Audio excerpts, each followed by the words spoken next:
ಶಿವಮೊಗ್ಗ ಜಿಲ್ಲೆಯ ತೀರ್ಥಹಳ್ಳಿ ತಾಲೂಕಿನಲ್ಲಿರುವಂತಹ ಟ್ರೆಕ್ಕಿಂಗ್ ಮೂಲಕ ನೋಡಬಹುದಾದ ಒಂದು ಸುಂದರವಾದ ಕೋಟೆ, ಅದುವೇ ಕವಲೇದುರ್ಗ. ಇದು ತುಂಬಾ ಹಿಡನ್ ಪ್ಲೇಸ್ ಅಂತಾನೂ ಹೇಳೋಕ್ಕಾಗಲ್ಲ. ಯಾಕಂದ್ರೆ ಒಂದಷ್ಟು ಜನಕ್ಕೆ ಗೊತ್ತಿರೋ, ಬಹಳಷ್ಟು ಜನಕ್ಕೆ ಗೊತ್ತಿಲ್ಲದಿರೋ ಕೋಟೆನೇ ಇದು. ಮಲೆನಾಡಿನ ಹಸಿರು ಸೀರೆ ಉಟ್ಟ ಈ ಬೆಟ್ಟದ ತುದಿಯಲ್ಲಿ ಸಮಯವೇ ನಿಂತು ಹೋಗಿದೆ ಅನ್ಸತ್ತೆ. ಇದು ಬರೀ ಕಲ್ಲುಗಳ ರಾಶಿಯಲ್ಲ, ಕೆಳದಿ ನಾಯಕರ ಸಾಹಸದ ಕತೆ. ಜನ ಕೋಟೆಯನ್ನ ನೋಡಿ ಸುಂದರ ಅಂತ ಹೇಳ್ತಾರೆ, ಆದರೆ ಈ ಸುಂದರ ಕಲ್ಲುಗಳ ಹಿಂದೆ ಇರೋ ಸಪ್ತ ಪ್ರಾಕಾರ ಅನ್ನೋ ಯುದ್ಧ ತಂತ್ರವನ್ನು ಎಷ್ಟು ಜನ ಗಮನಿಸಿದ್ದೀರಿ? ಶಿವಮೊಗ್ಗ ಜಿಲ್ಲೆಯಿಂದ 81 ಕಿಲೋಮೀಟರ್, ತೀರ್ಥಹಳ್ಳಿ ತಾಲೂಕಿನಿಂದ 21 ಕಿಲೋಮೀಟರ್, ಆಗುಂಬೆಯಿಂದ 35 ಕಿಲೋಮೀಟರ್, ಹಾಗೆ ನಮ್ಮ ಉಡುಪಿಯಿಂದ 88 ಕಿಲೋಮೀಟರ್ ದೂರದಲ್ಲಿರೋ ಕೋಟೆಯೇ ಕವಲೇದುರ್ಗ ಕೋಟೆ. ಸ್ಟಾರ್ಟಿಂಗ್ ಪಾಯಿಂಟ್ ಇಂದ ಪರ್ ಹೆಡ್ಗೆ 20 ರೂಪಾಯಿ ಎಂಟ್ರಿ ಫೀಸ್ ಕೊಟ್ಟು ಈ ಟ್ರೆಕ್ಕಿಂಗ್ ನ ಶುರು ಮಾಡಬೇಕು. ಒಂದು 2 ಕಿಲೋಮೀಟರ್ನ ಟ್ರೆಕ್ಕಿಂಗ್ ಮಾಡಿದ ಮೇಲೆ ನಿಮ್ಮ ಮುಂದೆ ಇರುತ್ತೆ ಕಣ್ಮನಸೆಳೆಯುವ ಕವಲೇದುರ್ಗ ಕೋಟೆ. ಕೋಟೆ ಒಳಗಿನ 2-3 ಸುಂದರ ಕೊಳಗಳು, ಅಳಿದು ಉಳಿದಿರುವ ಕೋಟೆಯ ಜೊತೆಗೆ 2 ಸುಂದರ ದೇವಸ್ಥಾನಗಳನ್ನು ನೋಡಬಹುದು. ಹಾಗೆಯೇ ದೇಶದಲ್ಲಿರುವ 2 ವಿಶ್ವನಾಥ ದೇವಸ್ಥಾನಗಳಲ್ಲಿ ಒಂದು ಕಾಶಿಯಲ್ಲಿದ್ರೆ ಇನ್ನೊಂದು ಈ ಕೋಟೆಯಲ್ಲಿದೆ.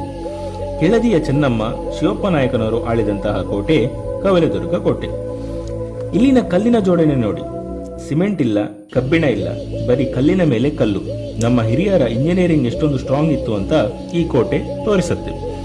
ಮನುಷ್ಯ ಮಣ್ಣಿನಿಂದ ಹುಟ್ಟಿ ಮಣ್ಣಲ್ಲಿ ಬೆರೆತು ಹೋಗುತ್ತಾನೆ ಅಂತಾರೆ. ಈ ಕೋಟೆಯು ಹಾಗೆ. ಇಲ್ಲಿ ಒಂದು ನಿಂತಾಗ ರಾಜರ ಆಡಳಿತಕ್ಕಿಂತಲೂ ಹೆಚ್ಚಾಗಿ ಇಲ್ಲಿನ ಗಾಳಿಯಲ್ಲಿರುವ ಶಾಂತಿಯೇ ನಮ್ಮನ್ನು ಮಾತಾಡಿಸುತ್ತೆ ಅನ್ಸುತ್ತೆ. ಕೇವಲ ಫೋಟೋಗಾಗಿ ಬರುವ ಜಾಗ ಇದಲ್ಲ, ಬದುಕಿನ ಅರ್ಥ ಹುಡುಕೋ ಜಾಗ ಇದು.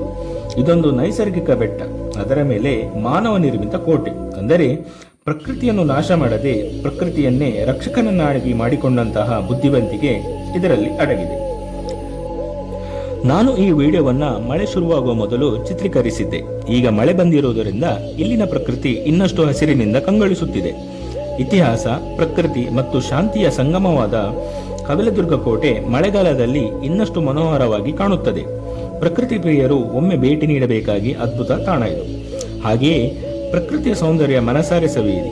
ಕೋಟೆಯ ಆವರಣದಲ್ಲಿ ಪ್ಲಾಸ್ಟಿಕ್ ತ್ಯಾಜ್ಯ ಎಸೆಯದೆ, ಯಾವುದೇ ಅಸಭ್ಯ ವರ್ತನೆ ಮಾಡದೆ ಅಲ್ಲಿನ ನಿಯಮಗಳನ್ನು ಪಾಲಿಸಿ. ನಮ್ಮ ಪರಂಪರೆ ಮತ್ತು ಪ್ರಕೃತಿಯ ಅಮೂಲ್ಯ ಸಂಪತ್ತಾದ ಈ ಕವಲೇದುರ್ಗ ಕೋಟೆಯನ್ನು ಉಳಿಸಿ ಬೆಳೆಸುವುದು ನಮ್ಮೆಲ್ಲರ ಜವಾಬ್ದಾರಿ.